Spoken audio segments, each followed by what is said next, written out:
दोस्तों, प्रयागराज के महाकुंभ मेले में माला बेचने आई मोनालिसा।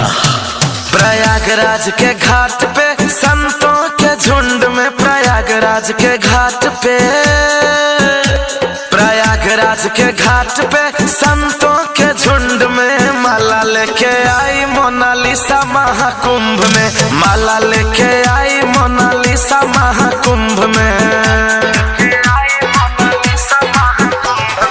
गंगा जमुना घाट पे अमृत की बूंद में, गंगा जमुना घाट पे,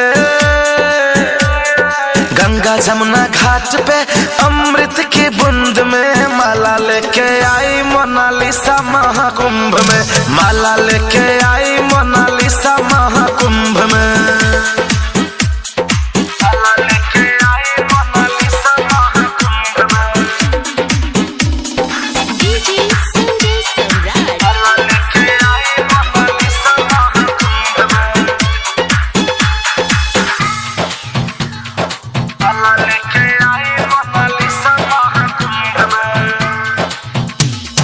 आँख नीला नीला इसका गाल पीला पीला है, आँख नीला नीला इसका गाल पीला पीला है, आँख नीला नीला, आँख नीला नीला इसका गाल पीला पीला है। परियों जैसी दिखती है, न मुन्नी है न सीला है, न मुन्नी है न सीला है।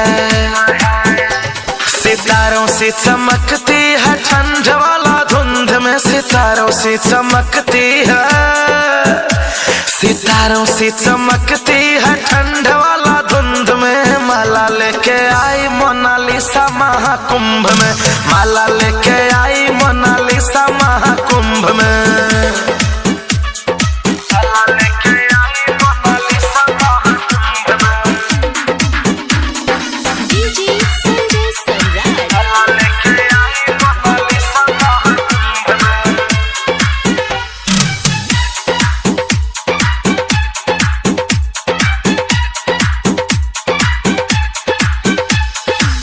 महाकुंभ मोनालिसा देखो इंस्टा और रील्स पे हो गई है वायरल, इंस्टा और रील्स पे हो गई है वायरल, इंस्टा और रील्स पे, इंस्टा और रील्स पे हो गई है वायरल। मैं भी हूँ इनके नजरों का कायल, नजरों का कायल। कुंभ नहा लो जाओगे बैकुंठ में, कुंभ नहा लो, डुबकी लगा लो जाओगे बैकुंठ में। माला लेके आई मोनालिसा महाकुंभ में, माला लेके आई मोनालिसा महा